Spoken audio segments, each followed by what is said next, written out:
आइए आज के क्लास की शुरुआत करते हैं एक और मोस्ट इंपॉर्टेंट क्वेश्चन के साथ जिसके बोर्ड एग्जाम में आने के चांसेस बहुत ज्यादा हैं। आइए पहले क्वेश्चन को समझते हैं। इस क्वेश्चन में sum and product of zeros each यानी कि दोनों दिया गया है 10। तो हमें इस पॉलिनोमियल से ए और सी की वैल्यू को फाइंड करना है। बहुत ही आसान क्वेश्चन है और बहुत ही इंपॉर्टेंट है, तो इसे ध्यान से देखिए, ध्यान से सुनिए और ध्यान से समझिए। अगर इस दिए हुए पॉलिनोमियल के जीरोज हम अल्फा और बीटा मान लें तो यहां पर अल्फा प्लस बीटा इक्वल क्या दिया गया है, सम ऑफ जीरोज कितना दिया गया है, 10 दिया गया। तो यहां पर हम 10 लिख लेते हैं और अल्फा प्लस बीटा का फॉर्मूला क्या होता है, माइनस बी अपॉन ए। तो यहां पर हम अल्फा प्लस बीटा की प्लेस पर रखते हैं minus B upon A is equal to कितना हो गया, 10 हो गया। इसको कंपेयर करते हैं a x square plus b x plus c से, तो बी की वैल्यू कितनी मिलती है, -5। तो यहां पर जो ये बी है, बी की प्लेस पर हम वैल्यू को पुट करते हैं -5। ये वाला माइनस फॉर्मूले में दिया जाता है और ये वाला जो -5 है ये ए की वैल्यू होता है, यहां पर हमने पुट कर दी है और b upon A is equal to कितना हो गया, 10।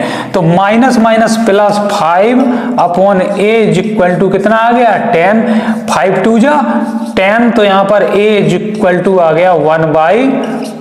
यही क्या हो गया, इसका पहला आंसर जो कि हमें a फाइंड करना था, तो a इज इक्वल टू आ गया 1/2, फर्स्ट आंसर हो गया। अब नेक्स्ट हमें फाइंड करनी है c की वैल्यू। जरा दिमाग लगाइए, अब हम क्या कर सकते हैं। अब दूसरा हथियार हमें इसमें दिया गया। अब c की वैल्यू को फाइंड करने के लिए जो दूसरा हथियार है क्या है, वो अल्फा इंटू बीटा, यानी कि प्रोडक्ट ऑफ जीरोस हमें यहां पर दिया गया, वो भी कितना दिया गया, 10 दिया गया।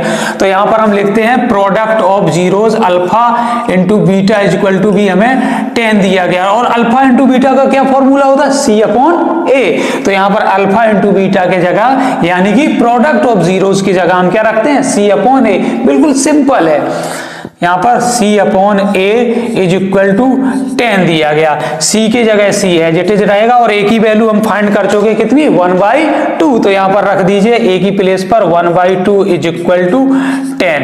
अच्छा, c के साथ जो ये 1/2 है ये डिवाइड में है, अगर इसको इक्वल के दूसरे साइड भेजेंगे तो ये 10 के साथ मल्टीप्लाई हो जाएगा इसका। तो यहां पर c इज इक्वल टू हम लिखते हैं 10 मल्टीप्लाई बाई 1/2। 2 से 10 को 5 टाइम कट कर देंगे तो c इज इक्वल टू आ जाएगा 5 बन जा 5। यही इसका दूसरा आंसर जो कि हमें वैल्यू ऑफ c फाइंड करनी थी कंप्लीट हुई। जो हमें c की वैल्यू फाइंड करनी थी तो c इज इक्वल टू 5, ये दूसरा आंसर होगा। तो इसी के साथ ये मोस्ट इंपॉर्टेंट क्वेश्चन जो कि बिल्कुल ही आसान है, यहां पर होता है कंप्लीट। ऐसा क्वेश्चन जो इंपॉर्टेंट भी हो और आसान भी हो, ऐसे क्वेश्चन के साथ क्या करते हैं बताइए आप लोग। मैं बताता हूं, ऐसे क्वेश्चन का हलवा बनाकर खा जाते हैं। तो अब बना लीजिए इसका हलवा और खा लीजिए, कर लीजिए इस क्वेश्चन को कंप्लीट और प्रिपेयर हो जाइए बोर्ड एग्जाम के लिए। Wish you all the best.